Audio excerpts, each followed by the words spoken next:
تکبیر، نعرہ رسالت، نعرہ تحقیق، نعرہ حیدری، علماء اہل سنت، علماء حق اہل سنت، علماء حق اہل سنت، علماء حق اہل سنت. سب حضرات آپ کی زیارت بھی کریں کہ اللہ تبارک و تعالیٰ نے ہمیں آج کے اس پرفتن دور کے اندر ایسے عالم دین عطا فرمائے ہیں کہ جن کی حق گوئی، کہ جن کے بارے میں علامہ اقبال نے فرمایا تھا کہ اگرچہ بت ہیں جماعت کی آستینوں میں، مجھے ہے حکم ازاں لا الہ الا اللہ. آپ مسلسل بغیر کسی ڈر خوف کے اپنی جان ہتھیلی پر رکھ کر جس انداز میں حق گوئی بیان فرما رہے ہیں، جس طرح ہم سب کی اصلاح فرما رہے ہیں، اور محبتوں کا ایک لازوال سلسلہ جو آپ نے شروع فرمایا ہے، اور جو آپ کا بیان سننے کے بعد وہ سفر مزید بڑھ جاتا ہے، لذت مزید بڑھ جاتی ہے، چاشنی مزید بڑھ جاتی ہے. اب میں نہیں چاہتا کہ آپ کے اور ان کے درمیان میں دیوار بنوں. بلا تاخیر انشاءاللہ العزیز ہر جمعۃ المبارک کو محفل ہوتی ہے، جس حدیث پاک کا آپ سے وعدہ کیا تھا وہ اگلے جمعۃ المبارک ضرور عرض کریں گے. محبت والا نعرہ سنائیں تاکہ میں بلا تاخیر مائک آپ کے حوالے. نعرہ تکبیر، نعرہ رسالت، نعرہ رسالت، نعرہ رسالت، نعرہ تحقیق، نعرہ حیدری. عالم بعمل، فاضل جلیل، عالم العزیز شان، محترم المقام، واجب الاحترام، استاذ العلماء، فخر المدرسین، مفتی اعظم پاکستان جناب مفتی علوی شاہ قادری دامت برکاتہ العالیہ، آپ تشریف فرما ہیں. آپ کے نورانی، بیانی، وجدانی، لاسانی بیان سے آپ ہمارے دلوں کو منور فرمائیں گے. صلو علی الحبیب صلی اللہ علیہ وسلم.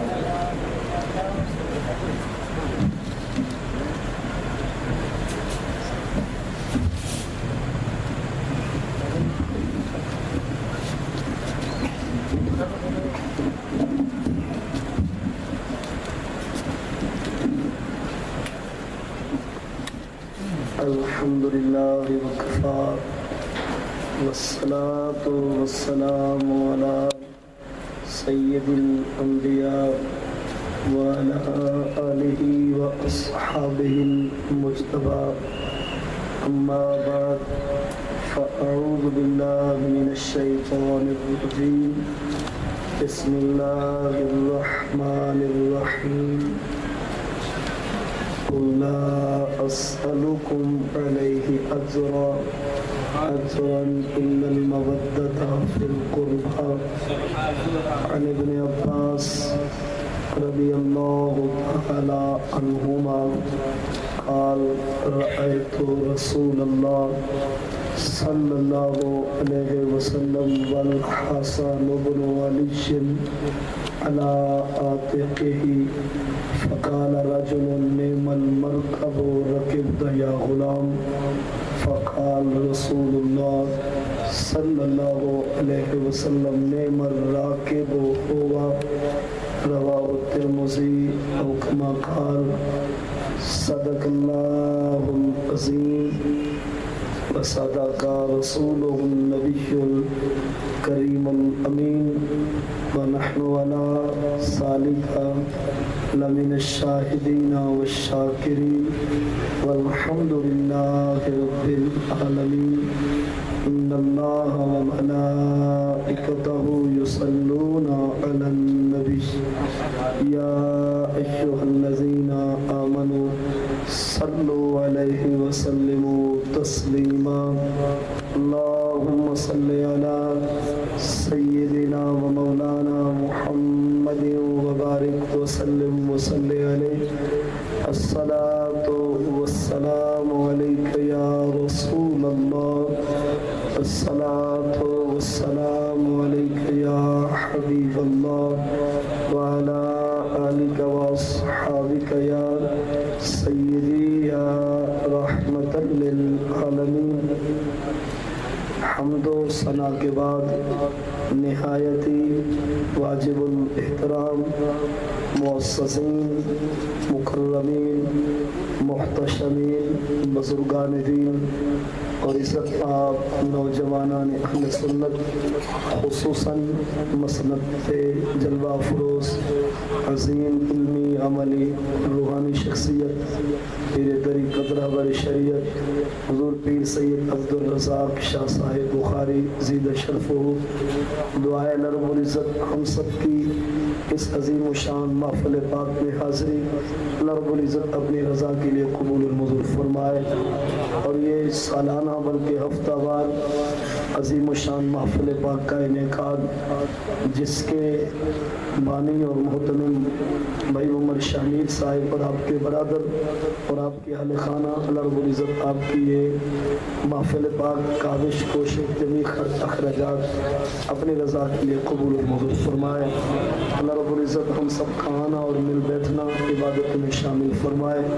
عزیزان گرامی، اللہ رب العزت کی لارے بے مثل بے مثال کتاب قرآن مجید فرقان حمید کے 25ویں پارے کے چوتھے رکوع سورہ الشورى رکوع نمبر اس کا 3 آیت نمبر 23 کے بعض کلمات تلاوت کرنے کی سعادت نصیب ہوئی ہے۔ اس کے ساتھ ہی صحیح بخاری اور جامع ترمذی کی مستند روایت مشکات المصابی جلد ثانی باب مناقب اہل البیت صفحہ نمبر 569 سے حضور سرور کائنات مفخر موجودات زینت بزم کائنات احمد مجتبی حضور حضرت محمد مصطفیٰ صلی اللہ علیہ وسلم کا فرمان ذیشان بھی تلاوت کرنے کی اللہ نے سعادت عطا فرمائی ہے۔ اب دعا فرمائے اللہ رب العزت قرآن و سنت کی روشنی میں مجھے صحیح معنی سبق سنانے کی، پھر ہم سب کو اللہ رب العزت قرآن و سنت کے مطابق عقیدہ اور عمل کی توفیق عطا فرمائے۔ عزیزان گرامی، آج کی گفتگو کا موضوع پیکر خلوص و وفا، مظہر جود و عطا، راکب دوش مصطفیٰ، دل بندے علیش المرتضیٰ شیر خدا، جگر گوشائے سیدہ طیبہ طاہرہ خاتون جنت فاطمۃ الزہرا رضی اللہ تعالی عنہ، سیدنا امام حسن بن علی رضی اللہ تعالی عنہ کی عظمت اور شان۔ آج کی اس پروقار محفل پاک اور تقریب پرسعید میں ہم امام حسن رضی اللہ تعالی عنہ کی عظمت اور شان کے حوالہ سے کچھ باتیں سنیں گے اور سنائیں گے۔ ہم چونکہ اہل سنت و جماعت ہیں، ہم اہل بیت مصطفیٰ کے ہر فرد عظیم سے ویسے ہی محبت کرتے ہیں جس طرح کہ ہمیں اللہ کے محبوب نے بتایا ہے۔ ہم اپنی طرف سے کسی کو مطلب نہ تو ان کی شان گھٹا سکتے ہیں، نہ کسی کی شان پہ ہم پردہ ڈال سکتے ہیں۔ جو شانیں جو مقام اللہ یا اس کے محبوب نے جس کو عطا فرمائے ہیں، ہم تمام کی شان اور مقام کو ماننے والے بھی ہیں اور دل سے ان کی عظمت کو سلام کرنے والے بھی ہیں۔ تو اگرچہ سید الشہداء امام علی مقام امام حسین رضی اللہ تعالی عنہ کی عظمت اور شان بھی بہت بلند و بالا ہے، لیکن جو کہ آپ کے بڑے بھائی ہیں سیدنا امام حسن، تو رتبہ آپ کا بھی کم نہیں ہے۔ وہ اور ہیں جو ایک بھائی سے تو اتنی محبت کرے کہ ان کے لیے تن من دھن قربان کر دے اور دوسرے کا نام بھی لینا گوارا نہ کرے۔ ہم جس طرح امام حسین کی عظمت کو بیان کرتے ہیں، ویسے ہی امام حسن رضی اللہ تعالیٰ عنہ کی عظمت کو بھی خراج تحسین پیش کرتے ہیں۔ تو آج کی گفتگو سیدنا امام حسن رضی اللہ تعالیٰ عنہ کی عظمت اور شان کے حوالے سے پہلے آپ یہ سماعت فرمانے کہ آپ پیدا کب ہوئے ہیں اور پیدائش کے وقت آپ کے کانوں میں اذان کس نے دی تھی، اور آپ کا نام علی المرتضیٰ شیر خدا نے کیا رکھا تھا، اور پھر اس نام کو بدل کر میرے محبوب نے ان کو نام کیا تھا فرمایا۔ تو سیدنا امام حسن المجتبی رضی اللہ تعالیٰ عنہ کے متعلق یہ اسد الاصابہ فی تمجیز الصحابہ جلد اس کے اول صفحہ نمبر 274 پر موجود ہے کہ ولد فی نصف شہر رمضان سنہ ثلاث من الہجرہ، آپ 3 ہجری 15 شعبان المعظم کی رات کو پیدا ہوئے۔ آپ کی ولادت باسعادت شعبان المعظم کا مہینہ 15 شعبان کی رات تھی، جس کو ہم شب برات کہتے ہیں۔ آپ کی ولادت شب برات کو ہوئی اور 3 سنہ ہجری تھی۔ جب آپ پیدا ہوئے تو اذن رسول اللہ صلی اللہ علیہ وسلم فی اذنیہ، آپ کے دونوں کانوں میں اذان ہمارے نبی علیہ السلام نے دی ہے۔ آپ وہ عظیم ہستی ہیں کہ جن کی ولادت کے بعد آپ کے کانوں میں اذان ہمارے نبی سید المرسلین تاجدار کائنات صلی اللہ علیہ وسلم نے آپ کے کانوں میں اذان دی ہے۔ اور جب آپ کی ولادت کا 7واں دن تھا، یعنی آپ کی عمر جب 7 دن کی تھی، تو اس وقت ابقى رسول اللہ صلی اللہ علیہ وسلم عن الحسن، تو ان کا عقیقہ بھی 7ویں دن ہمارے نبی علیہ السلام نے کیا ہے۔ یعنی آپ کے کانوں میں اذان بھی حضور نے عطا فرمائی ہے، اور آپ کا عقیقہ بھی حضور نے اپنی جیب سے کیا ہے۔ تیسری آپ کی بڑی عظیم سعادت یہ ہے کہ حنّکہ رسول اللہ صلی اللہ علیہ وسلم کے آپ کو لعاب دہن والی گھٹی بھی حضور نے عطا فرمائی، یعنی آپ کو لعاب دہن مصطفیٰ والی عظیم گھٹی دی گئی۔ اب جہاں کانوں میں اذان حضور دے رہے ہیں، اور خاص بات ہے جب حضور نے کانوں میں اذان دی ہوگی تو محبوب نے اٹھایا بھی تو ہوگا، اور حضور نے اپنے ہاتھوں میں انہیں اٹھا کر اور حضور نے چوما بھی تو ہوگا، کیونکہ اگرچہ آپ حضور کی بیٹی کے بیٹے ہیں، لیکن حضور خود فرمایا کرتے تھے کہ حسن ابن شاہ فابنا ابنتی، حضور فرماتے تھے صحابہ ہے تو یہ میری بیٹی کا بیٹا، پر محبوب اس طرح ہے جس طرح ہوتا ہے اپنا بیٹا۔ خاص بات ہے حضور نے انہیں اپنے ہاتھوں پہ اٹھایا، اور حضور نے انہیں چوما بھی ہوگا، اور چومنے کے بعد حضور نے ان کے کانوں میں اذان بھی تھی۔ ان کو تہنیک گھٹی لعاب دہن والی بھی حضور نے عطا فرمائی، اور اس کے ساتھ ہی ان کی طرف سے عقیقہ بھی حضور سید المرسلین نے کیا۔ تو کچھ دن بعد جب حضور سیدہ خاتون جنت فاطمہ الزہرا کے گھر پہ تشریف لائے تو حضور نے پوچھا علی جی یا رسول اللہ، حضور نے فرمایا ما سمیتہ، تو نے اس کا نام کیا رکھا ہے؟ تو علی مرتضیٰ نے کہا رسول اللہ سمیتہ حرب، میں نے اپنے بیٹے کا نام رکھا ہے حرب حاربہ۔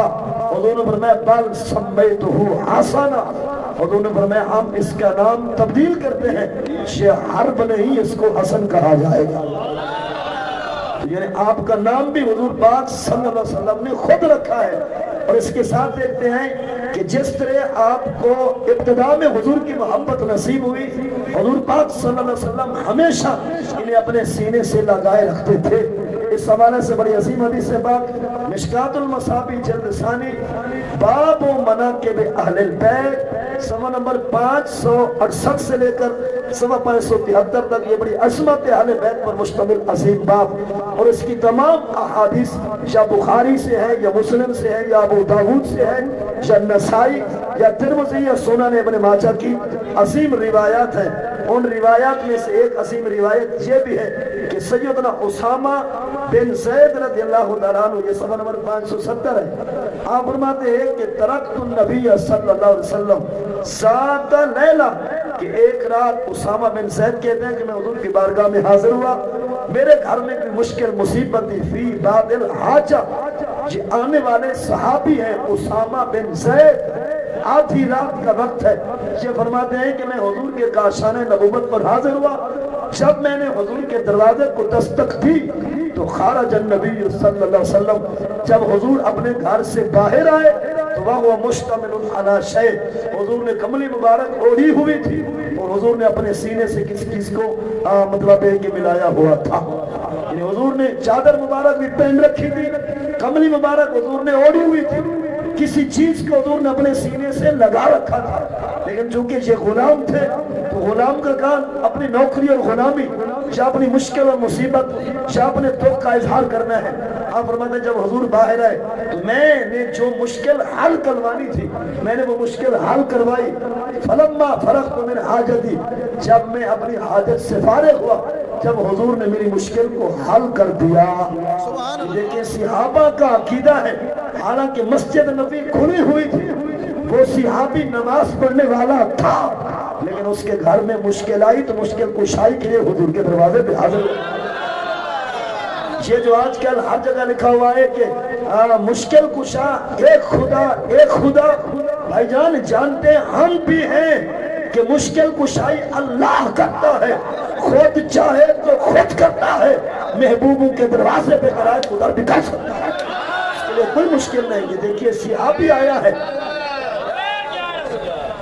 یہ اسامہ بن زید رضی اللہ تعالیٰ عنہ فی بعد الحاجہ، اپنی مشکل مصیبت کے لیے حضور کے دروازے پہ آئے ہیں. کیا خیال ہے صحابی کو نہیں پتا جو مانگنا ہے اللہ سے مانگو، جس چیز کی ضرورت ہو رب سے سوال کرو؟ وہ صحابی جانتا تھا اور ہمیں بدلانا چاہتے ہیں. اللہ کے دربار سے مانگنا پڑے تو ادھر بھی مانگ لو، رسول اللہ کے دربار سے مل جائے تو ادھر سے بھی مانگ لو، کیونکہ دینے والا اللہ ہے، مانگنے والے رسول اللہ ہے. ذاتیں دو ہیں، عطا دونوں کی ایک ہے. اللہ دے تو اپنے دربار سے دیتا ہے، نبی علیہ السلام عطا کرے تو رب کے دیے ہوئے سے حضور بھی عطا کر دیتے ہیں. اب یہ صحابی ان کی بڑی عظیم بات سنیے. آپ فرماتے ہیں فلما فرغت، جب میں فارغ ہو گیا، مطلب میری مشکل حل ہو گئی، میں نے اپنی مشکل کا حل لے لیا، تو میں نے ایک محبت بھری نگاہ حضور کے سینے پہ ڈالی. تو حضور نے فرمایا اسامہ کیا وجہ ہے، کیا دیکھ رہا ہے؟ میں نے عرض کیا رسول اللہ ما حاصل الذی انت مشتمل علیہ، میں دیکھنا چاہتا ہوں کہ کون سی عظیم چیز ہے جسے آپ نے اپنے سینے سے لگایا ہوا ہے. اس سے معلوم ہوتا ہے کہ سردیوں کا موسم تھا، کیونکہ حضور نے کملی مبارک اوڑھے ہوئے تھی. تو صحابی نے عرض کیا ما حاصل الذی انت مشتمل علیہ، یا رسول اللہ وہ کون سی عظیم چیز ہے جس کو آپ نے اپنے سینے سے لگایا ہوا ہے؟ اب یہاں پہ میرا وجدان کہتا ہے حضور نے فرمایا ہو. اب صدیق اکبر رضی اللہ تعالیٰ عنہ نے امام حسن کو اپنے کاندھوں پہ سوار کیا، اس وقت علی المرتضیٰ بھی ساتھ ساتھ چل رہے تھے. تو صدیق اکبر نے علی کی طرف منہ کر کے جو جملہ بولا، آپ نے فرمایا بے ابی شبیہم بالنبی لیسا شبیہم بے علی، علی یہ بیٹا تو تیرا ہے پر ہم شکل مصطفیٰ ہے. بیٹا تیرا پر ہم شکل مصطفیٰ. اور آپ نے یہ جملہ بھی بولا علی بلا شک بیٹا تیرا ہے پر تیری شکل تو نہیں، تیری شبیہ تو نہیں ہے، اس کی شکل میں جو جھلک ہے وہ تو چہرہ مصطفیٰ کی ہے. اے علی اس کے چہرے میں تیرے چہرے کی جھلک نہیں. اب دیکھتے ہیں علی ناراض ہوتے ہیں یا راضی ہوتے ہیں. حدیث یہ ہے علی جو یضحک، علی جو المرتضیٰ مسکرائے، آپ ہنس پڑے. آپ نے فرمایا صدیق آپ نے سچ کہا ہے، بیٹا میرا ہے، ہم شکل رسول ہے. بھائی کون ہے جو دشمن کے بچوں کو کاندھوں پہ اٹھائے؟ کون ہے جو دوسرے کے بچوں کی تعریف کرے؟ اس سے معلوم ہوا کہ بچے بھی دوستوں کے اٹھائے جاتے ہیں، تعریفیں بھی اپنوں کی جاتی ہیں. تو صدیق اکبر رضی اللہ تعالیٰ عنہ کی نگاہ میں علی المرتضیٰ کا مقام مسلم تھا. آپ نے ان کے بیٹے کو اٹھایا، اٹھا کر کاندھوں پہ بٹھایا، پھر وہی جملہ دہرایا علی بیٹا تو تیرا ہے پر اس کی شکل رسول اللہ سے ملتی ہے، یہ تو رسول اللہ کی شبیہ ہے. علی تیرے چہرے کی جھلک ان کے چہرے میں نہیں. علی اور مرتضیٰ ناراض نہیں ہوئے بلکہ آپ ہنستے رہے اور صدیق اکبر ان کی تعریف کرتے رہے. اس حوالے سے ایک بڑی عظیم حدیث، بلکہ اس کے ساتھ میں یہ بھی عرض کر دوں، یہ تو تھے صدیق اکبر رضی اللہ تعالیٰ عنہ جنہوں نے سیدنا امام حسن کو اپنے کاندھوں پر اٹھایا. اب دیکھتے ہیں سیدنا فاروق اعظم رضی اللہ تعالیٰ عنہ امام حسن کی کس طرح تعظیم کیا کرتے تھے. کون؟ سیدنا فاروق اعظم رضی اللہ تعالیٰ عنہ. یہ دار قطنی نے حدیث کو نکالا ہے، صفحہ نمبر 177 الصواعق المحرقہ، بڑی عظیم حدیث پاک. ان الحسن جاء علی ابی بکر فهو علی منبر رسول اللہ فقال انزل عن مجلس ابی فقال صدقت واللہ انه لمجلس ابیک ثم اخذ واجلس في حجره وبكى فقال علي اما والله ما كان عن راجع قال سبقت والله ما اتهمتك فانظر لعظم محبت ابي بکر وتعظيمه وتوقيره للحسن حيث اجلسه على حجره. یہ دو حدیثیں ہیں ایک ہی موضوع کی. حدیث یہ ہے ایک دن سیدنا صدیق اکبر، اور اس طرح کے حدیث فاروق اعظم کے متعلق بھی میں سناتا ہوں. سیدنا صدیق اکبر رضی اللہ تعالیٰ عنہ حضور کے منبر پہ کھڑے ہو کر آپ خطبہ دے رہے تھے. ادھر سے امام حسن تشریف لائے. آپ کا بچپن تھا، چھوٹی عمر تھی آپ کی. جب سیدنا امام حسن منبر کے قریب آئے تو آپ نے صدیق اکبر رضی اللہ تعالیٰ عنہ کو آپ نے فرمایا انزل ان مجلس ابی، اے صدیق میرے نانے کے منبر سے اتر جاؤ. کس نے یہ جملہ بولا؟ سیدنا امام حسن المجتبی نے مسجد نبوی مدینہ پاک مجمع صحابہ، اور علی المرتضیٰ بھی اس مجمع میں موجود تھے کہ امام حسن رضی اللہ تعالیٰ عنہ آئے. آپ نے سیدنا صدیق اکبر رضی اللہ تعالیٰ عنہ کو عرض کیا انسل یا انسل ان مجلس ابی، اے صدیق یہ تو میرے نانے کا منبر ہے، آپ اس منبر سے اتر جاؤ. جیسے ہی انہوں نے یہ جملہ بولا تو نازل ابو بکر. امام حسن نے جیسے ہی بولا تو سیدنا صدیق اکبر رضی اللہ تعالیٰ عنہ آپ منبر سے اترے. آپ نے انہیں منبر سے اتر کر آپ نے امام حسن کو اٹھایا اور آپ نے اپنے پہلو میں اس کو جگہ دی، اپنے سینے سے آپ نے اس کو ملایا. اتنے تک علی المرتضیٰ بھاگے. انہوں نے کہا حضور میں معذرت کرتا ہوں، امام حسین کو امام حسن کو میں علی نے کچھ نہیں کہا. آپ نے فرمایا واللہ جس کی خاطر میرا محبوب منبر سے اتر سکتا ہے اس کے لیے صدیق اکبر کی کتاب. یہ کتنی پیاری بات. آپ نے فرمایا علی ناراض ہونے کی بات نہیں، انہوں نے تو مجھے کہا ہے میں اتر آیا ہوں. میرے محبوب کو کس نے کہا تھا؟ جب حضور نے ان کو گرتے دیکھا تھا جن کے لیے میرا محبوب اتر سکتا ہے ان کی تعظیم کے لیے صدیق اکبر بھی منبر سے اتر سکتا ہے. بتائیے حضرت اتنی محبت ان میں. جب سیدنا صدیق اکبر منبر چھوڑ کے نیچے آئے تو آپ نے ان کو اٹھایا. اس وقت آپ نے پوچھا اے حسن اب بتاؤ اجازت ہے اوپر جانے کی؟ اگر آپ کہو گے تو چڑھ جاؤں گا، اگر کہو گے تو نہیں جاؤں گا. اتنے میں علی المرتضیٰ آئے. انہوں نے امام حسن کو کہا بیٹے کہو جس طرح رسول اللہ چڑھ جاتے تھے اٹھا کے تمہیں اٹھا کے پھر چڑھ جائیں تاکہ رسول اللہ کی سنت بھی ادا ہوتی رہے، ہماری محبت بھی جاری ہوتی رہے.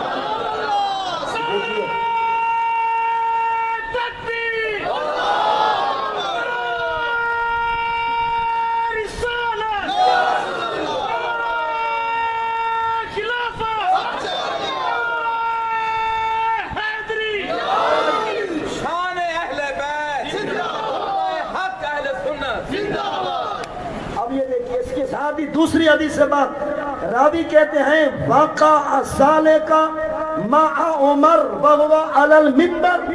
جب سیدنا صدیق اکبر رضی اللہ تعالیٰ عنہ دنیا سے پردہ کر گئے تو پھر ایک دن ایسا بھی آیا وہی منبر رسول تھا جس پہ سیدنا فاروق اعظم جلوہ گر تھے اور آپ خطاب کر رہے تھے مجمع صحابہ میں. وہی سیدنا امام حسن تشریف لائے. دیکھنے اور سننے کے قابل بات جب امام حسن آئے، یہ صدیق اکبر کے جانے کے بعد فاروق اعظم کے زمانے کی بات ہے. سیدنا فاروق اعظم بھی منبر پہ تھے. جب سیدنا امام حسن آئے تو آپ نے فرمایا انزل یا عمر. پہلے والی بات تھی صدیق اکبر کے متعلق. اب یہ سوائے المورقہ والا کہتے ہیں بالکل ہو بہو شہی واقعہ فاروق اعظم کے زمانے میں بھی پیش آیا کہ آپ خطاب کر رہے تھے. امام حسن نے فرمایا کہ ہوگا منبرو ابھی، اے عمر یہ تیرے باپ کا نہیں میرے نانے کا منبر ہے، اتر آؤ. یہی جملہ جو آپ نے صدیق اکبر کے لیے بولا تھا وہی جملہ امام حسن نے فاروق اعظم کے لیے بولا. جیسے ہی صدیق اکبر کے بعد فاروق اعظم نے یہ بات سنی تو نازل عمر عن منبر رسول اللہ. فاروق اعظم بھی حضور کے منبر کو چھوڑ کر نیچے آئے. آپ نے امام حسن کو اٹھایا. جب آپ نے سینے سے لگایا تو ادھر علی المرتضیٰ آئے, انہوں نے کہا عمر میں معذرت کرتا ہوں, واللہ ما قلتو, میں قسم اٹھاتا ہوں یہ بات میں نے نہیں سکھائی. آپ نے فرمایا اس نے مطلب ہے یہ اپنی طرف سے بات نہیں کی. آپ فرماتے اس میں آپ کا قصور نہیں, یہ ہمارا امتحان لینا چاہتے ہیں. اگر عمر حضور کے غلام ہیں تو عمر ویسے کریں گے جس نے رسول اللہ کیا کرتے تھے. فاروق اعظم نے بھی ممبر سے اتر کر آپ نے امام حسن کو اٹھایا, اٹھا کر اپنے آپ نے سینے سے لگایا, پھر آپ ممبر پہ چل وگر ہوئے. تو عزیزان گرامی, جس طرح صحابہ نے حضور کو ان سے محبت کرتے دیکھا تھا ویسے ہی صحابہ ان ہستیوں سے بھی پیار کیا کرتے تھے. اب ایک اس کے ساتھ ملتی جلدی بڑی عظیم حدیث ہے. اب صفحہ نمبر 179 ہے. جاء عبداللہ ابن عمر, جب سیدنا فاروق اعظم رضی اللہ تعالیٰ عنہ وقت کے خلیفہ تھے, آپ گورنر ہاؤس میں تشریف فرما تھے کہ سیدنا امام حسن رضی اللہ تعالیٰ عنہ آپ کے دروازہ پہ تشریف لائے. اس وقت فاروق اعظم اندر چل وگر تھے. بواب نے دربان نے روک لیا, نے کہا حسن کس سے ملنا ہے؟ آپ نے فرمایا میں نے فاروق اعظم سے ملنا ہے. اس نے کہا ٹھہر جاؤ کچھ دیر کے لیے کہ فاروق اعظم اپنے ضروری کام سے فارغ ہو جائیں. اتنے تک امام حسن واپس چلے گئے. یعنی امام حسن آئے تھے سیدنا فاروق اعظم سے ملاقات کرنے کے لیے, لیکن بواب جس کو دربان کہتے ہیں, دربان نے کہا حضور آپ کچھ دیر کے لیے رک جائیں, اتنے تک آپ فارغ ہو جاتے ہیں تو خود آپ کو ریسیو کرنے کو باہر آئیں گے. اتنے تک امام حسن اپنے گھر چلے گئے. اس کے بعد سیدنا عبداللہ بن عمر آئے جو فاروق اعظم کے بیٹے ہیں. انہوں نے بھی بواب دربان سے کہا میں نے اپنے ابا جی سے ملنا ہے. تو اس دربان نے کہا کہ اس وقت حضور مصروف ہیں, آپ ٹھہر جائیں, جب عمر فارغ ہو جائیں گے تو میں ان کو بلاؤں گا, وہ آپ کو ریسیو کریں گے. اتنے تک سیدنا عبداللہ بن عمر بھی چلے گئے. یعنی پہلے آئے تھے امام حسن فاروق اعظم سے ملنے کے لیے, وہ واپس چلے گئے کہ بواب نے جانے نہیں دیا. دربان نے کہا آپ ٹھہر جاؤ, وہ آئیں گے آپ کو لینے کے لیے. اتنے تک وہ بھی چلے گئے. سیدنا فاروق اعظم کے بیٹے عبداللہ بن عمر آئے تو اسی دربان نے کہا حضور ابھی آپ کے والد مصروف ہیں لہذا چلے جاؤ, نہیں ٹھہر جاؤ میں ان کو بلاتا ہوں. اتنے تک آپ کے بیٹے بھی چلے گئے. کچھ دیر بعد فاروق اعظم کو پیغام پہنچا کہ آپ کے بیٹے بھی دروازے پہ آئے تھے اور امام حسن بھی آئے تھے. آپ نے فرمایا بیٹے کو چھوڑو, بتو حسن کہاں ہے؟ فرمایا بیٹا تو میرا بیٹا ہے, بتو اس وقت امام حسن کہاں ہے؟ انہوں نے کہا حضور آئے تھے دروازے تک, پر بواب اور دربان نے کہا ٹھہر جاؤ. فاروق اعظم نے فرمایا بلاؤ اس دربان کو. کون ہے روکنے والا امام حسن کو؟ کون ہے نواز رسول کو روکنے والا؟ جو حضور کی پشت پر بیٹھ جائے تو جبریل کہے محبوب نماز پڑھا تو پر محبوب مت اٹھاؤ. یہ بھی عظیم ایک بات ہے, میں وہ بھی سنا دیتا ہوں تاکہ ایمان تازہ ہو جائے. یہ صفحہ نمبر 138 کی حدیث پہلے سماعت فرما لیں.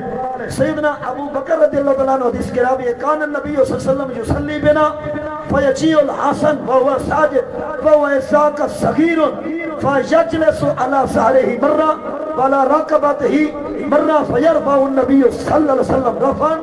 کہ صدیق اکبر رضی اللہ تعالیٰ عنہ فرماتے ایک دن حضور ہمیں نماز پڑھا رہے تھے کہ حضور پاک صلی اللہ علیہ وسلم کی پشت پر امام حسن سوار ہو گئے. آپ نے وہ والی حدیث تو سنی ہے نا امام حسین والی, کہ جب حضور نماز پڑھا رہے تھے تو امام حسین حضور کی پشت پر سوار ہو گئے. حضور نے 72 تسبیح پڑھ لی. جب وہ اترے تو حضور نے سر اٹھایا. اب ہو بہو اس طرح کا واقعہ یہ بھی موجود ہے. چونکہ آج کی گفتگو ہے امام حسن رضی اللہ تعالیٰ عنہ کے حوالے سے, تو میں اسی حدیث پیش کرنا چاہتا ہوں. سیدنا صدیق اکبر رضی اللہ تعالیٰ عنہ فرماتے ہیں کان النبی صلی اللہ علیہ وسلم یصلی بنا, کہ ہمارے نبی علیہ السلام ہمیں نماز پڑھا رہے تھے. فجاء فیجیء الحسن, آ گئے امام حسن اس ذاک صغیر. جب آپ 55 میں تھے, چھوٹی آپ کی عمر تھی, تو یجلس علی ظہرہ, آپ بیٹھ جاتے تھے کبھی حضور کی پیٹھ پر, کبھی امام حسن بیٹھ جاتے تھے حضور کی گردن مبارک پر. تو جب تک امام حسن نہیں اٹھتے تھے محبوب سر نہیں اٹھاتے تھے. سبحان اللہ. ان کے لیے بھی نماز پڑھ جاتی تھی. وہ 72 تسبیح والی بھی حدیث ہے, لیکن یہ بھی مستند حدیث ہے کہ سیدنا امام حسن کے لیے بھی حضور نماز پڑھا دیتے تھے۔ تو بھائی جان، جس طرح امام حسین کی عزت اور ان کی عظمت بیان کرتے ہو، ویسے ہی امام حسن کی عظمت بھی بیان کرو کہ حضور نے دونوں کو وہ رنگ چڑھایا ہے جو رنگ ایک میں ہوگا دوسرے میں بھی موجود ہوگا۔ حضور نے ان کے لیے نماز پڑھا دی تو ان کے لیے بھی پڑھا دی۔ اب وہ والی حدیث سماعت فرمائیں، جب فاروق اعظم رضی اللہ تعالیٰ عنہ کو معلوم ہوا کہ میرے دروازے سے امام حسن آ کر خالی چلے گئے ہیں، اس وقت فاروق اعظم نے اپنے بفاب دربان سے کہا، آپ کو پتہ نہیں کہ وہ حسن میرے دروازے پہ آیا تھا جو حضور کی پشت پر بیٹھتا تھا تو محبوب نماز پڑھا دیتے تھے، حضور سجدہ لمبا کر دیتے تھے، آپ نے مجھے بتلایا کیوں نہیں؟ جب آپ نے اس کو ڈانٹ ڈپٹ پلائی، اس نے کہا حضور اجازت ہو تو میں امام حسن کو بلا لوں۔ آپ نے فرمایا اب وہ نہیں آئے گا، عمر خود جائے گا۔ اب وہ نہیں آئے گا، عمر خود اس کے دروازے پہ جائے گا۔ جب سیدنا فاروق اعظم سیدنا امام حسن رضی اللہ تعالیٰ عنہ کی بارگاہ میں حاضر ہوئے تو آپ نے فرمایا، اے امام حسن، آپ آئے تھے، قصور میرا نہ تھا کہ دربان نے آپ کو اندر نہیں آنے دیا، تو آپ 2 منٹ رک جاتے تو آپ کا احسان ہوتا۔ آپ نے فرمایا جب میں نے سنا کہ آپ کے دربان نے آپ کے بیٹے کو بھی خالی واپس موڑ دیا تو میں سمجھ گیا جو بیٹے کو خالی موڑ رہا ہے وہ ہم سے کہاں ملاقات کرے گا۔ جب یہ جملہ فاروق اعظم نے سنا تو آپ ساروں قطار رونے لگے، اتنی روئے کہ آپ کی آنسو، آپ کے آنکھوں سے آنسو کی جھڑی جاری ہوگی۔ آپ نے جو جملہ بولا وہ یہ تھا، آپ نے فرمایا انت احق بالاسم، اے حسن تو اپنے باپ کو دیکھ اور وہ اپنے باپ کو دیکھے، کہاں فول کہاں تو۔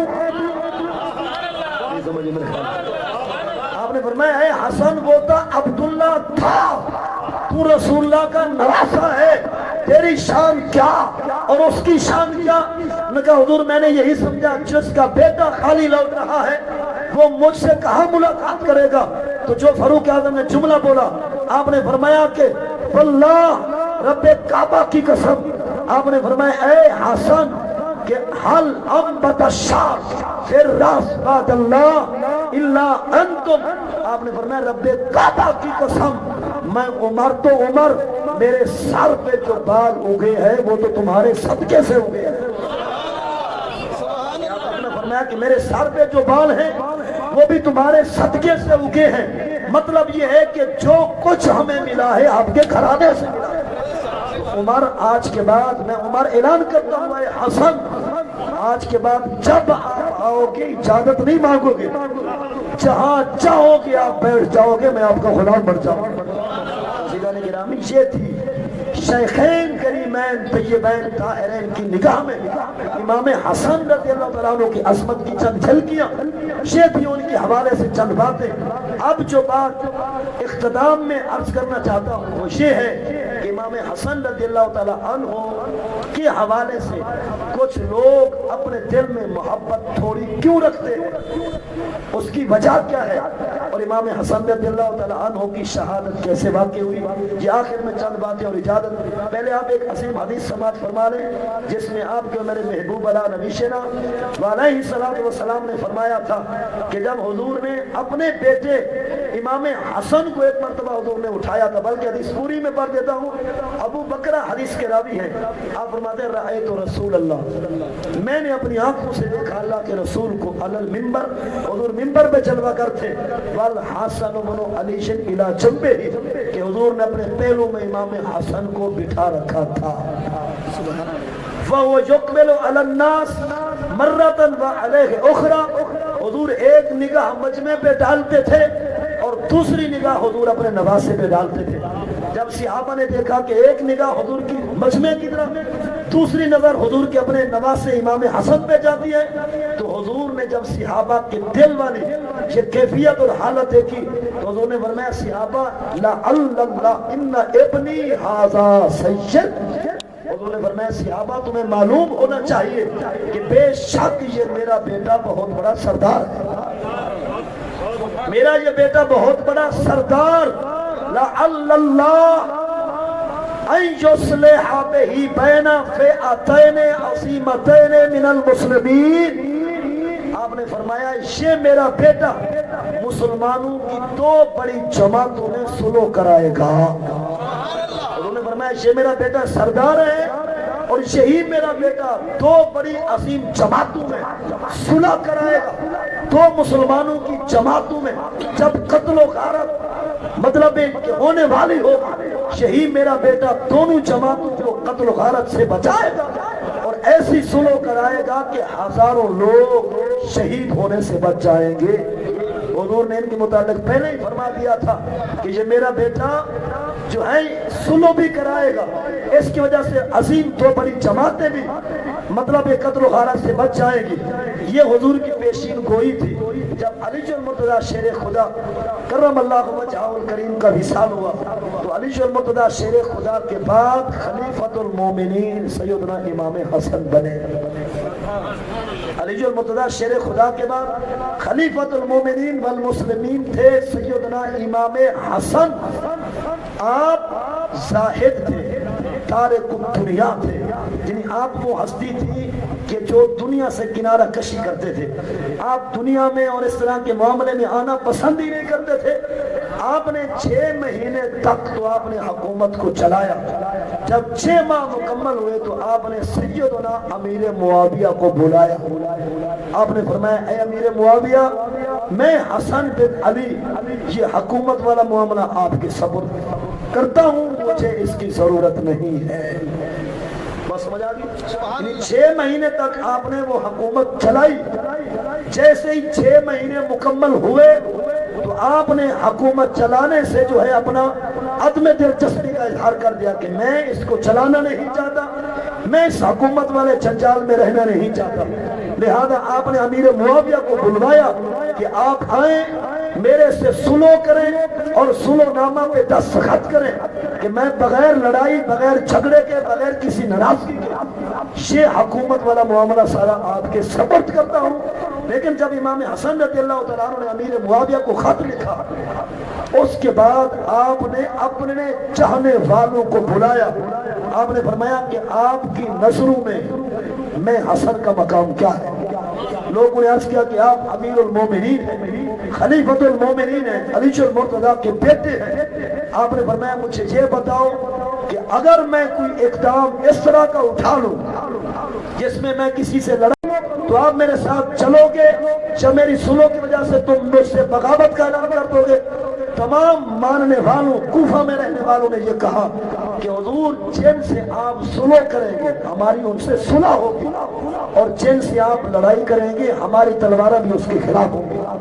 جب اپنے ماننے والوں نے آپ کو یہ اعتماد دیا تو آپ نے امام امیر معاویہ رضی اللہ تعالیٰ عنہ کو خط لکھا کہ آپ آ جاؤ. سارے کوفہ والے جنہوں نے میرے ہاتھ پر بیعت کی ہے انہوں نے مجھے اعتماد دیا ہے کہ میں آپ سے صلح کرنا چاہتا ہوں اور ان کی بھی آپ سے صلح ہوگی. لیکن کوفہ والوں کو یہ پتہ نہ تھا کہ امام حسن رضی اللہ تعالیٰ عنہ امیر معاویہ سے صلح کرنا چاہتے ہیں. انہوں نے پہلے اعلان تو کر دیا, اور کوفی مشہور ہیں لا یوفی, کوفی بے وفائی میں مشہور ہیں. اگرچہ وہ گھر تھا علی المرتضیٰ کے چاہنے والوں کا. کوفہ حالانکہ دارالحکومت مدینہ پاک میں تھا, لیکن کوفہ میں چاہنے والے علی المرتضیٰ کے کہیں زیادہ تھے. انہیں عرض کیا حضور ادھر آ جائے. جب آپ گئے تو آپ کو شہید کرنے والے بھی کوفہ والے تھے, اور دیکھتے ہیں امام حسن کے ساتھ کیا انہوں نے سلوک کیا. پہلے انہوں نے لکھ دیا کہ آپ جو فیصلہ کریں گے ہمیں قبول ہوگا, ہم آپ کے ہر فیصلے کو قبول کریں گے. جب امام حسن مجتبی رضی اللہ تعالی عنہ نے امام امیر معاویہ کو بلایا, امیر معاویہ جب آ گئے تو آپ نے فرمایا میں صلح کرتا ہوں اس بات پر کہ میں حکومت سے دستبردار ہوتا ہوں, آپ حکومت چلو. جب آپ کا دنیا سے وصال ہونے لگے تو میری عرض اتنی ہے کہ یہ حکومت پھر اہل بیت کی طرف آپ نے لوٹا دینی. یہ کس نے کہا؟ امام حسن نے امیر معاویہ رضی اللہ تعالیٰ عنہ سے یہ عرض کیا کہ فرمایا, بلکہ آپ نے فرمایا کہ یہ حکومت اپنے پاس رکھو, میں تارک دنیا ہوں, مجھے دنیا کی کوئی ضرورت نہیں, میں اس جنجال میں رہنا نہیں چاہتا. لہذا آپ حکومت چلاؤ, جب تک آپ زندہ ہیں حجاز مقدس کے بادشاہ بھی آپ ہیں، شام کے بھی آپ ہیں، کوفہ کے بھی آپ، لیکن جب آپ کا وصال ہونے لگے تو میری بات جو آپ کے لیے یادداشت کے قابل وہ یہ ہے کہ آپ نے پھر یہی حکومت والا معاملہ میری اہل بیت کے سپرد کر دینا ہے۔ جب امیر معاویہ سے امام حسن نے صلح کی، اس وقت آپ کے سارے کوفی لوگ موجود تھے۔ امیر معاویہ رضی اللہ تعالیٰ نے فرمایا اگر آپ کے اعلان کے بغیر میں اعلان کرتا ہوں تو یہ کوفہ والے میرے اوپر تلواروں کی بارش برسا دیں گے، یہ تیر مارنا شروع کر دیں گے، لہذا آپ پہلے خود منبر پہ آؤ اور ان اپنے مریدوں کو کہہ دو کہ میں نے امیر معاویہ کے ہاتھ پر بیعت کر لی ہے، میں نے اس سے صلح کی ہے۔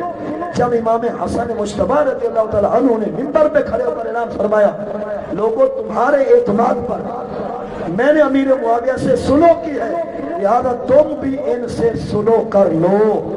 جب امام کا یہ عظیم فرمان نام نہاد چاہنے والوں نے سنا تو دیکھیے جواب کیا دیتے ہیں، انہیں کہا شعار المومنین، اے ایمان والوں کی آر، تو نے یہ کیا کام کر دیا ہے؟ شامسل المومنین، اے ایمان والوں کو سلیل کرنے والے، یہ تو نے کیا کر دیا ہے؟ یہ وہی لوگ ہیں جو آپ کے عمرے والے تھے۔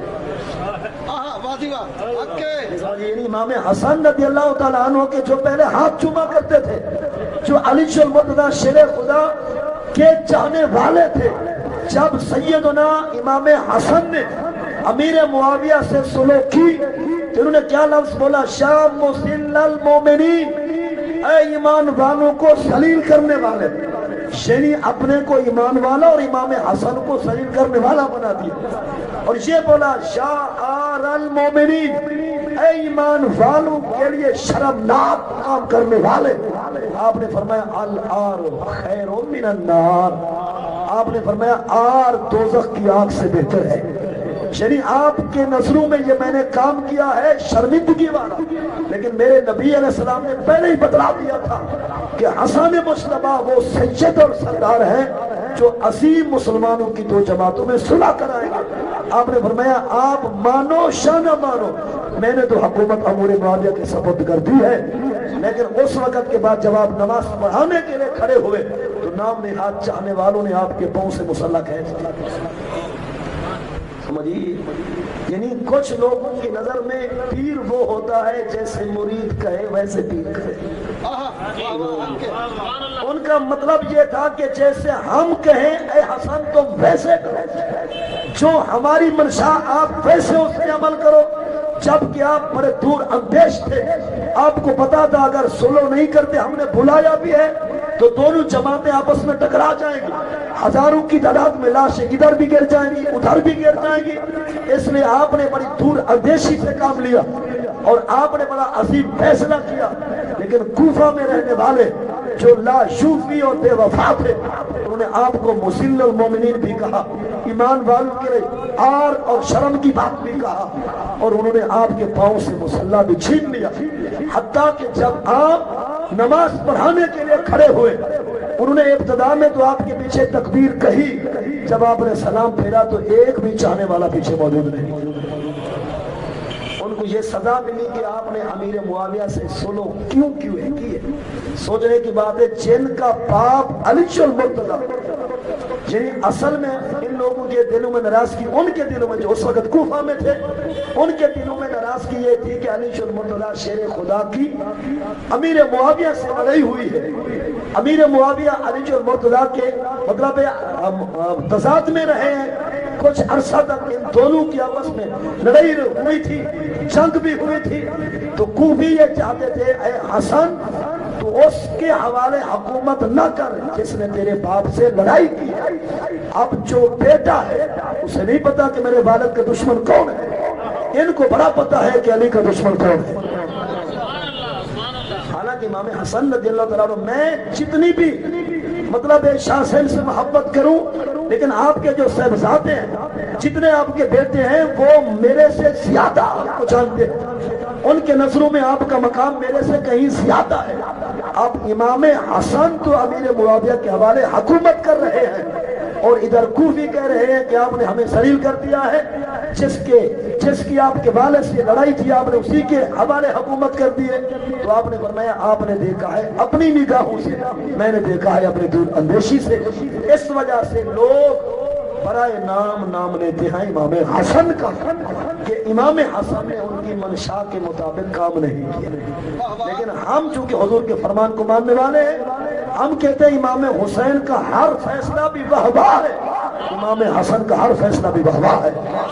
ہم کسی کے فیصلے میں حکم نہیں نکالتے، ہم کسی کے فیصلے کو رد نہیں کرتے، چونکہ وہ ہمارے امام ہیں، ہم ان کے مقتدی ہیں۔ جو فیصلہ امام حسن نے کیا ہم اس فیصلے کو کروڑا سلام پیش کرتے ہیں، اور جو قدم امام حسین نے اٹھایا ہم مرتے دم تک ان کی قربانی کو بھی سلام پیش کرتے ہیں۔ دعا ہے اللہ رب العزت ہمیں حضور کی اہل بیت سے کامل عقیدت، محبت، مودت نصیب فرمائے، اور حضور کی اہل بیت کے فیضان سے اللہ ہمیں دین، دنیا اور آخرت کی کامیابیاں عطا فرمائے۔ وما علی الشاء الا البلاغ المبین۔ حافظ شاکر صاحب تشریف لینا سن چند آیات تلاوت اس میں سنو تو بعد انشاءاللہ زیشا سے یہ مناسب سمے سے پروگرام کو ہینڈل کرے سے۔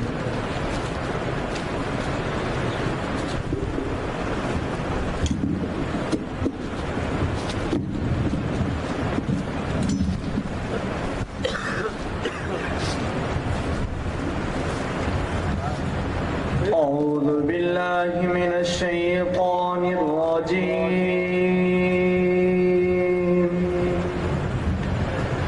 بسم الله الرحمن الرحيم ألا إن أولياء الله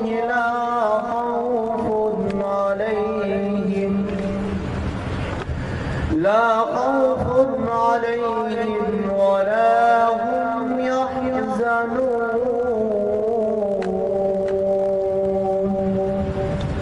الذين آمنوا وكانوا يتقون لهم البشرى في الحياة الدنيا وفي الآخرة لا تبديل لكلمات الله ذلك هو الفوز العظيم صدق الله العظيم.